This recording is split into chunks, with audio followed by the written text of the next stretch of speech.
नमस्कार दोस्तों, स्वागत है आपका A1 डिफेंस कोचिंग में। देखिए, मैं यहाँ पे आज आप लोगों को पढ़ाने जा रहे हैं रिलेटिव प्रोनाउन, जो आपके एग्जाम के लिए बहुत ही इंपॉर्टेंट रहेगा। रिलेटिव प्रोनाउन से आपके एग्जाम में कॉमन एरर हुआ या फेलर हुआ, इससे रिलेटेड क्वेश्चन बार बार पूछे जाते हैं। और इसमें इस टॉपिक को इस तरीक़ा से हम पढ़ाएंगे, जिसको आप एक बार इस वीडियो को शुरू से अंत तक देख लेते हैं तो इससे रिलेटेड क्वेश्चन आपके एग्जाम में आएगा तो ज़रूर बनेगा। इसलिए इस वीडियो को शुरू से अंत तक जरूर देखने की प्रयास कीजिएगा। देखिए, यहाँ पर ये रिलेटिव प्रोनाउन जो होता है, इसका क्या होता है यार, तो ये जो होता है ये दो सेंटेंस को जोड़ने का काम करता है। और ये रिलेटिव प्रोनाउन के अकॉर्डिंग जो है, जैसे कि इसमें आपको हु हो गया, विच हो गया, उसके बाद डेट हो गया, ये या हुम हो गया, ठीक है। तो इससे पहले जो नाउन या प्रोनाउन आते हैं, इससे पहले जो नाउन या प्रोनाउन आते हैं उसके अकॉर्डिंग आगे हम वर्ब का चुनाव करते हैं। और उस पोजीशन में ये एक रिलेटिव प्रोनाउन का भी काम करता है और ये एक रिलेटिव कंजंक्शन का भी काम करता है, जो दो सेंटेंस को जोड़ने का भी काम करता है। उसको हम बोलेंगे रिलेटिव प्रोनाउन।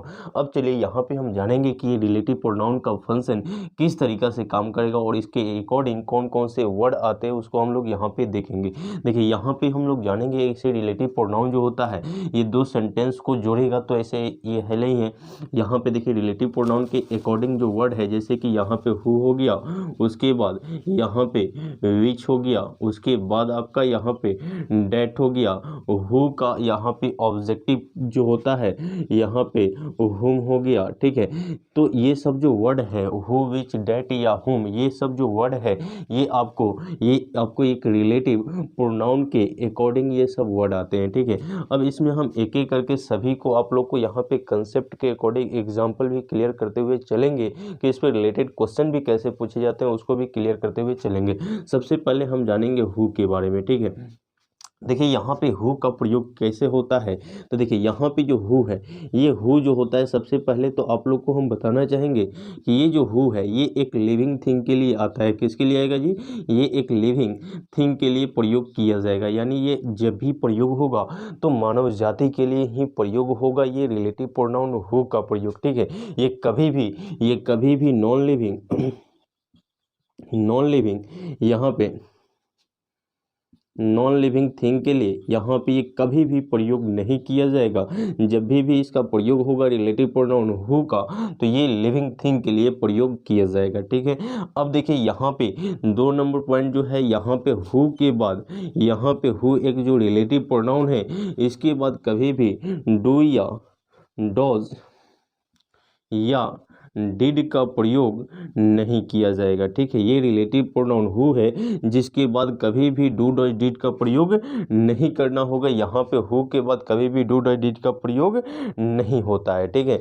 अब देखिए, यहाँ पे ये जो है, ये 3 नंबर पॉइंट देखिएगा, हु जो है ये हमेशा ये अपने लिए या तो ये अपने बाद V1 हो या V5 हो या V2 क्रिया का प्रयोग किया जाएगा, ठीक है। यानी रिलेटिव प्रोनाउन हु के बाद V1, V2 या V5 क्रिया का हम प्रयोग करेंगे। और ये जो रिलेटिव प्रोनाउन है हु, ये जो है ये आपका जो है ये सब्जेक्ट का यहाँ पे ये सब्जेक्ट का तलाश करता है, ठीक है। सब्जेक्ट का यहाँ पे तलाश करेगा, ठीक है, करता है, ठीक है जी। तो यहाँ पे करता है। अब देखिए, यहाँ पे ये जो है हु जो है एक रिलेटिव प्रोनाउन जो है अपने लिए सब्जेक्ट का तलाश करेगा, ठीक है। अब देखिए, यहाँ पे इसके अकॉर्डिंग और भी कुछ एक आप लोग को यहाँ पे मेन स्ट्रक्चर पे आते हैं। यहाँ पे देखिए, जैसे कि हु जो है ये आपको यहाँ पे हम आप लोग को बता रहे हैं, हु जो है यहाँ पे ये हु से पहले यहाँ पे जो है, यहाँ पे हु से पहले हमारा एक सब्जेक्ट नंबर 1 होता है और इससे भी पहले एक डमी सब्जेक्ट होता है। हु एक रिलेटिव प्रोनाउन या रिलेटिव कंजंक्शन है और उससे पहले यहाँ पे एक सब्जेक्ट होता है और इस सब्जेक्ट से भी पहले जैसे इट आएगा, ठीक है। ये एक डमी सब्जेक्ट होता है, जिसके अकॉर्डिंग आगे सिंगुलर वर्ब हम भर लेते हैं। और यहाँ पे जो सब्जेक्ट होता है, अगर ये सब्जेक्ट सिंगुलर सब्जेक्ट होता है तो आगे सिंगुलर वर्ब का चुनाव करना होता है, ठीक है। अगर ये प्लूरल सब्जेक्ट होता है, हु से पहले जो ये सब्जेक्ट है, अगर ये सब्जेक्ट प्लूरल सब्जेक्ट होता है तो आगे हम लोग प्लूरल वर्ब का ही चुनाव करते हैं। अब देखिए, यहाँ पे आप लोग को हम बताए हैं कि हु से पहले अभी हम बताएं कि डू या डॉज या डिड का प्रयोग नहीं करेंगे। हु से पहले कभी भी डू डिड का प्रयोग नहीं करना होगा।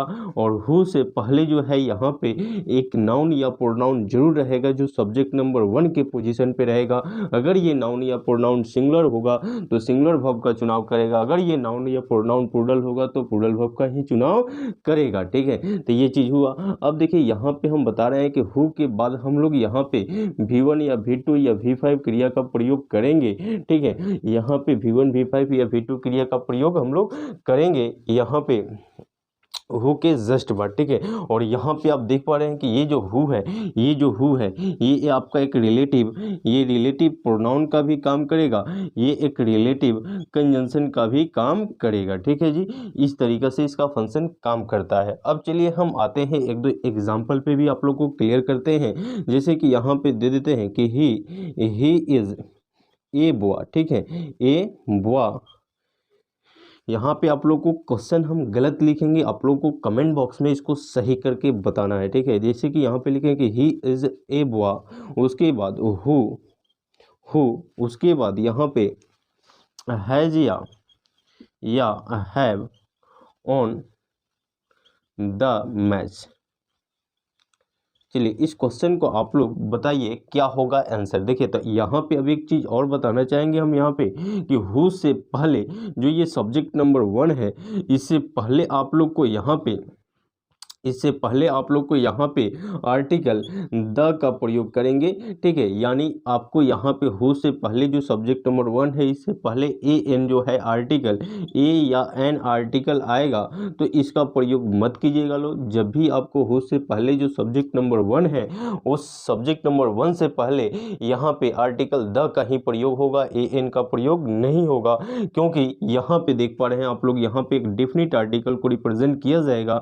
और ये जो है ये बुआ जो है, इस बुआ से पहले जो ये आर्टिकल ए आया है, ये इंडेफिनिट आर्टिकल के अकॉर्डिंग हुआ। यहाँ पे आर्टिकल द का प्रयोग करना सही होगा, तो ए का प्रयोग नहीं करेंगे। यहाँ पे क्या होगा जी, द का प्रयोग होगा। तो ही इज द बुआ।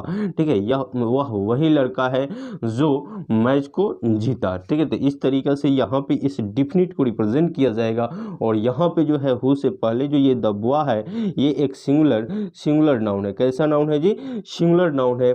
और इसी नाउन के अकॉर्डिंग आगे हम वर्ब का चुनाव करेंगे तो हैज़ का प्रयोग करेंगे, हैव का प्रयोग नहीं करेंगे। यानी कि सिंगुलर का प्रयोग होगा, प्लूरल का प्रयोग नहीं होगा। ठीक है, तो इस तरीके से रिलेटिव प्रोनाउन का फंक्शन इस तरीके से ही काम करता है यहाँ पे। ठीक है, इस तरीके से एक और क्वेश्चन को आप लोग को हम बताना चाहेंगे। देखिए एक एक करके सभी क्वेश्चनों को हम लोग क्लियर करेंगे। जैसे लिखा जाएगा यू आर ए गर्ल या द गर्ल। ठीक है, यू आर ए गर्ल या द गर्ल। उसके बाद हु इज या आर गोइंग देयर। चलिए इस क्वेश्चन को भी आप लोग बताइए क्या होगा। तो देख पा रहे हैं आप लोग यहाँ पे कि हु की बात, यहाँ पे ये जो हु है एक रिलेटिव प्रोनाउन है, जिससे पहले हम लोग को यहाँ पे द गर्ल कहना सही होगा, ए गर्ल कहना गलत होगा। ठीक है, तो यू आर द गर्ल। ठीक है, यहाँ पे यू आर द गर्ल, उसके बाद द गर्ल एक सिंगुलर नाउन है जिसके अकॉर्डिंग इज का प्रयोग करेंगे, आर का प्रयोग नहीं करेंगे। तो इस तरीका से ऐसे सेंटेंस को हम लोग इजीली बना पाएंगे। और यहाँ पे आप लोग देख पा रहे हैं कि ये जो हु है, ये हमेशा यहाँ पे लिविंग थिंग के लिए प्रयोग किया जा रहा है, यानी मानव जाति के लिए ही हम प्रयोग करेंगे हु का। ठीक है, अब इसी तरीका से अब हम आते हैं यहाँ पे विच के प्रयोग पर हम आते हैं। यहाँ पे आप लोग को हु का कंसेप्ट क्लियर समझ में आ गया होगा। अब हम आते हैं यहाँ पे विच का प्रयोग। ठीक है, देखिए सेम इसी तरीका से आप लोग को हु तो बता दिए, जैसे हु का कंसेप्ट क्लियर समझ में आ गया होगा। अब हम आते हैं यहाँ पे विच का प्रयोग, कि विच का प्रयोग किस तरीके से होगा और इस पे रिलेटेड क्वेश्चन आपके एग्जाम में कैसे पूछे जाएंगे उसको देखिए। यहाँ पे जैसे विच का प्रयोग को आप लोग को देखिए, यहाँ पे विच जो होता है ये विच जो होता है, विच से पहले जो होता है यहाँ पे जो नाउन या प्रोनाउन होगा, यानी कि यहाँ पे सब्जेक्ट ही होगा। और ये सब्जेक्ट जो होगा, इस विच से पहले जो सब्जेक्ट होगा वो हमेशा ये नॉन लिविंग थिंग का होगा। ठीक है, ये कैसा सब्जेक्ट होगा जी?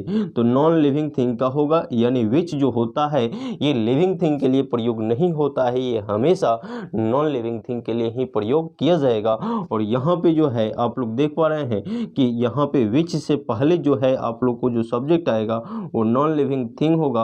और ये नॉन लिविंग थिंग से भी पहले यहाँ पे एक डमी सब्जेक्ट इसमें भी आएगा, जिसके अकॉर्डिंग सिंगुलर वर्ब आएगा। ठीक है, तो अब यहाँ पे जो यहाँ पे सब्जेक्ट नंबर 1 है विच से पहले, ये नॉन लिविंग है। और ये नॉन लिविंग जो है इसके अकॉर्डिंग अगर ये सिंगुलर होगा तो आगे हम लोग सेम वैसा ही काम करेंगे, सिंगुलर वर्ब का प्रयोग करेंगे। अगर ये प्लूरल होता तो प्लूरल वर्ब का चुनाव करते। और ये भी एक रिलेटिव प्रोनाउन का काम करेगा। ये भी किसका काम करेगा जी? ये भी एक रिलेटिव प्रोनाउन का काम करेगा, विच। और यहाँ पे ये जो विच है इसमें ये एक रिलेटिव प्रोनाउन का काम किया, और इसके अकॉर्डिंग यानी इस विच से पहले जो सब्जेक्ट है ये नॉन लिविंग होना चाहिए। जैसे पेन हो गया, हाउस हो गया, टेम्पल हो गया, ठीक है, ट्री हो गया, ये सब जो वर्ड है विच से पहले आएगा। इसके लिए लिविंग थिंग का प्रयोग नहीं करना होगा, इसके लिए हमेशा नॉन लिविंग थिंग का प्रयोग ही करना होगा। ठीक है, इस तरीक़ा से। ठीक है, अब देखिए एक हम लोग का जो होता है एक हुम वर्ड होता है। ठीक है जी, हु का ऑब्जेक्टिव केस क्या होता है जी? हुम होता है।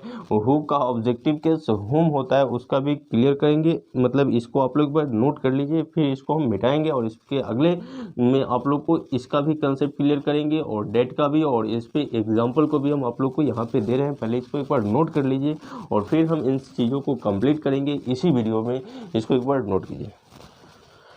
देखिए यहाँ पे हम कुछ क्वेश्चन दिए हैं, जैसे कि विच पे भी है, उसके बाद डेट पे भी है, हु पे भी है और हुम पे भी है। ठीक है, यहाँ पे सभी क्वेश्चनों को कंसेप्ट वाइज हम यहाँ पे आप लोग को क्लियर कर देते हैं। जैसे यहाँ पे हु का कंसेप्ट भी यहाँ पे आप लोग को हम बताए हैं। ठीक है, तो देखिए यहाँ पे लिखा हुआ कि this is the house which is या आर मेड फॉर मार्बल्स।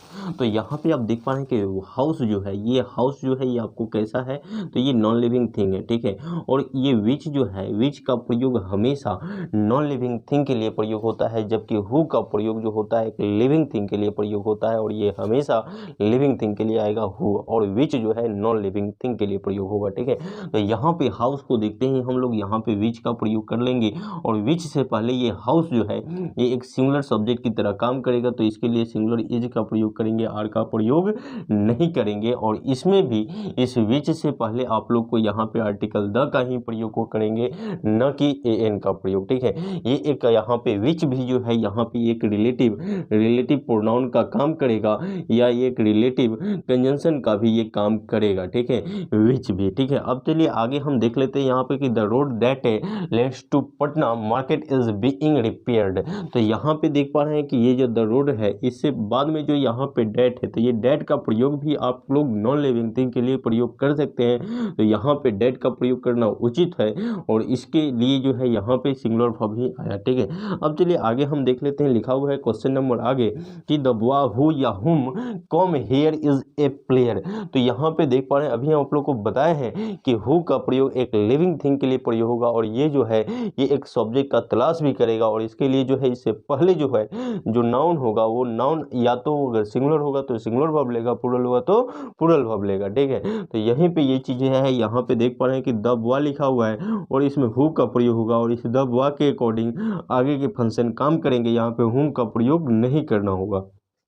आगे चलिए हम देख लेते हैं कि आई हैव ए सॉन हुम या who I love very much. तो यहाँ पे आप देख पा रहे हैं कि आई हैव ए सॉन। ठीक है, तो यहाँ पे देख पा रहे हैं ए सॉन के बाद जो है यहाँ पे ऑब्जेक्टिव केस का प्रयोग करेंगे। सो यहाँ पे हु का प्रयोग नहीं करेंगे, हुम का प्रयोग करेंगे। ठीक है, हु का ऑब्जेक्टिव रूप जो होता है हुम होता है, और यहाँ पे हुम का प्रयोग होगा, और उसके बाद के जो सेंटेंस है एडजेक्टिव सही है। ठीक है, तो यहाँ पे हु का प्रयोग नहीं करेंगे, हुम का प्रयोग करेंगे। और चलिए आगे हम देख लेते हैं, this is the house which या हु माई फादर बिल्ड। तो देख पा रहे हैं यहाँ पे फिर दे दिया कि द हाउस, ठीक है। तो द हाउस, हाउस किसको रिप्रेजेंट करेगा, तो ये आपको नॉन लिविंग को रिप्रेजेंट करेगा, और ये नॉन लिविंग को जब रिप्रेजेंट करेगा तो इसके लिए विच का प्रयोग करना होगा, ना कि हु का, ठीक है। तो इसके लिए विच आएगा जो नॉन लिविंग थिंग को रिप्रेजेंट करेगा, और यहाँ पे विच का ही प्रयोग करेंगे, ठीक है। तो आप लोग को समझ में आ गया होगा कि रिलेटिव प्रोनाउन का फंक्शन किस तरीके से काम करता है और इस पर रिलेटेड क्वेश्चन कैसे पूछे जाते हैं, ये कंप्लीट आप लोग को समझ में होगा। अगर वीडियो अच्छा लगा तो जरूर चैनल को सब्सक्राइब कर लीजिए, जिससे यहाँ पे जो भी वीडियो बनेगा उसका नोटिफिकेशन आप तक मिलेगा और इस चैनल के माध्यम से बेहतर रूप से